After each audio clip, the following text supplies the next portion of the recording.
Hello everyone, সবাই কেমন আছো? আজ অনেক দিন পর গিয়েছিলাম শেরে পাঞ্জাবে। আগে মাঝে মধ্যে আসলেও এখন আর সেভাবে সময় হয়ে ওঠে। ঘরে বসেই বোর হচ্ছিলাম, হঠাৎই অতনু বলল চলো আজকে ডিনারটা বাইরে থেকেই সেরে আসি। ব্যাস, আর দেরি কেন?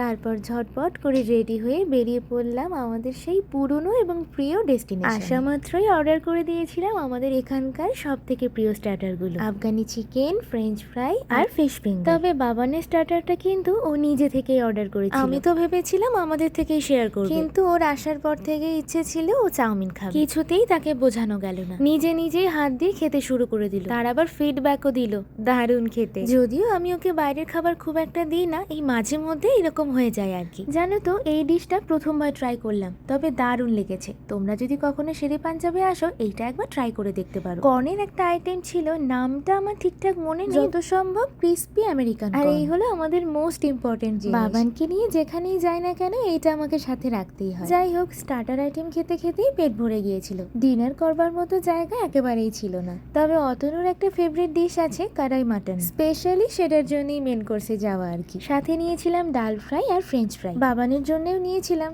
তবে তাকে আর খাওয়ানো যায়নি। চাউমিন আর জল খেয়েই তার পেট ভর্তি। তবে অনেকদিন পর এসে কিন্তু বেশ ভালো লাগলো। খাবারের কোয়ালিটি তো অসাধারণ। আগে খুব ঘন ঘনই আসা হতো, প্রায় প্রতি মাসে। বাবান একটু বড় হবার পর থেকে বাইরের খাবারটা অ্যাভয়েড করা হয়, তাই সেভাবে আর কোথাও যাওয়াও হয় না। ফাইনালি চলে এসেছিল অতনুর প্রিয় ডিশ, সত্যি দারুণ খেতে। অবশেষে এটা দিয়েই সমাপ্ত হয়েছিল আজকের ডিনার। তো চলো আজকের মতো টাটা, খুব শীঘ্রই আবার দেখা হবে।